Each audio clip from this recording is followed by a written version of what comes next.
ಒಬ್ಬ ದಿವ್ಯ ಶಿಶು ಅಯೋಧ್ಯೆಗೆ ಬಂದ ನಂತರ ಆ ರಾಜ್ಯದ ವಾತಾವರಣವೇ ಬದಲಾಗಿತ್ತು.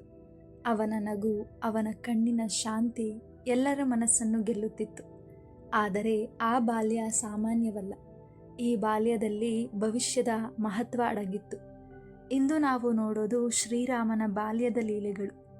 ಹಿಂದಿನ ಭಾಗದಲ್ಲಿ ನಾವು ಶ್ರೀರಾಮ ಅವರ ದಿವ್ಯ ಜನನವನ್ನು ನೋಡಿದ್ದೇವೆ.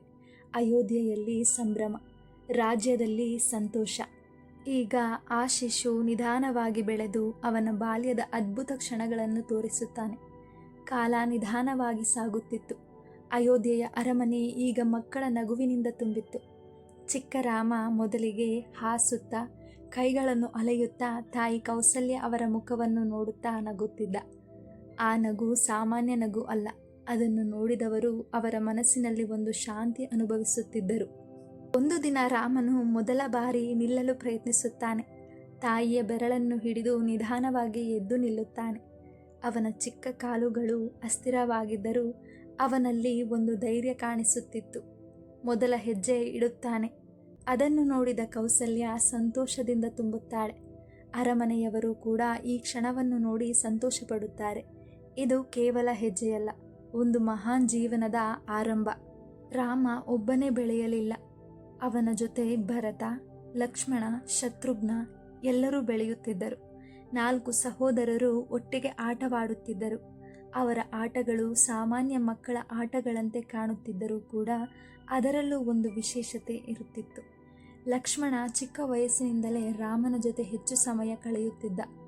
ರಾಮ ಎಲ್ಲಿಗೆ ಹೋದರೂ ಅವನು ಹಿಂಬಾಲಿಸುತ್ತಿದ್ದ. ಈ ಬಾಂಧವ್ಯ ಮುಂದೆ ಇನ್ನಷ್ಟು ಗಾಢವಾಗುತ್ತದೆ. ಒಂದು ದಿನ ಮಕ್ಕಳು ಆಟವಾಡುತ್ತಿದ್ದರು. ಅಲ್ಲಿ ಒಂದು ಚಿಕ್ಕ ಜಗಳ ಎದುರಾಯಿತು. ಆದರೆ ರಾಮನು ಯಾವಾಗಲೂ ನ್ಯಾಯದ ಕಡೆ ನಿಂತಿದ್ದ. ಅವನು ಯಾರನ್ನೂ ನೋಯಿಸಲಿಲ್ಲ. ತಪ್ಪಾದರೂ ಅದನ್ನು ಸರಿಪಡಿಸಲು ಪ್ರಯತ್ನಿಸುತ್ತಿದ್ದ. ಚಿಕ್ಕ ವಯಸ್ಸಿನಲ್ಲೇ ಧರ್ಮದ ಮಾರ್ಗದಲ್ಲಿ ನಡೆಯುತ್ತಿದ್ದ. ರಾಮನಲ್ಲಿ ಒಂದು ವಿಶೇಷ ಗುಣವಿತ್ತು. ಅವನು ಶಾಂತ, ವಿನಯಶೀಲ, ಯಾರನ್ನೂ ತಿರಸ್ಕರಿಸುವುದಿಲ್ಲ, ಎಲ್ಲರಿಗೂ ಗೌರವ ಕೊಡುತ್ತಾನೆ. ಚಿಕ್ಕ ವಯಸ್ಸಿನಲ್ಲೇ ಅವನ ನಡೆ, ಮಾತು ಒಬ್ಬ ಮಹಾನ್ ವ್ಯಕ್ತಿತ್ವದ ಸೂಚನೆ ಇತ್ತು. ಇದು ದೇವರ ಲಕ್ಷಣ. ಅಯೋಧ್ಯೆಯ ಜನರು ರಾಮನನ್ನು ನೋಡಲು ಬರುತ್ತಿದ್ದರು. ಮಕ್ಕಳು ಅವನ ಜೊತೆ ಆಟವಾಡಲು ಇಷ್ಟಪಡುತ್ತಿದ್ದರು. ಹಿರಿಯರು ಅವನನ್ನು ನೋಡಿದಾಗ ಆಶೀರ್ವದಿಸುತ್ತಿದ್ದರು. ಸ್ತ್ರೀಯರು ಅವನ ಮುಖವನ್ನು ನೋಡಿ ಸಂತೋಷ ಪಡುತ್ತಿದ್ದರು. ಎಲ್ಲರ ಮನಸ್ಸಿನಲ್ಲಿ ಒಂದೇ ಭಾವನೆ, ಈ ಮಗು ವಿಭಿನ್ನ. ದಶರಥನು ರಾಮನ ಬೆಳವಣಿಗೆಯನ್ನು ನೋಡುತ್ತಿದ್ದ. ಅವನ ಪ್ರತಿಯೊಂದು ಹೆಜ್ಜೆ, ಅವನ ಪ್ರತಿಯೊಂದು ನಗು ರಾಜನ ಹೃದಯವನ್ನು ತುಂಬಿಸುತ್ತಿತ್ತು. ಅವನು ಯೋಚಿಸುತ್ತಿದ್ದ, ಇವನೇ ನನ್ನ ರಾಜ್ಯದ ಭವಿಷ್ಯ ಎಂದು. ರಾಮನ ಬಾಲ್ಯ ಕೇವಲ ಸಂತೋಷದ ಕ್ಷಣಗಳಲ್ಲ, ಅವು ಒಂದು ಸೂಚನೆ. ಅವನೊಳಗಿನ ದಿವ್ಯತೆ ನಿಧಾನವಾಗಿ ಹೊರಬರುತ್ತಿತ್ತು. ಅವನನ್ನು ನೋಡಿದವರು ಅವನಲ್ಲಿ ದೇವರನ್ನು ಅನುಭವಿಸುತ್ತಿದ್ದರು. ಹೀಗೆ ಶ್ರೀರಾಮನ ಬಾಲ್ಯ ಅವನ ಮಹತ್ವವನ್ನು ಸೂಚಿಸಿತು.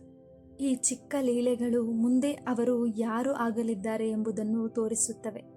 ಮುಂದಿನ ಭಾಗದಲ್ಲಿ ಗುರುಕುಲ ಜೀವನ ಮತ್ತು ವಿದ್ಯಾಭ್ಯಾಸವನ್ನು ನೋಡೋಣ. ಧನ್ಯವಾದಗಳು ಸ್ನೇಹಿತರೆ.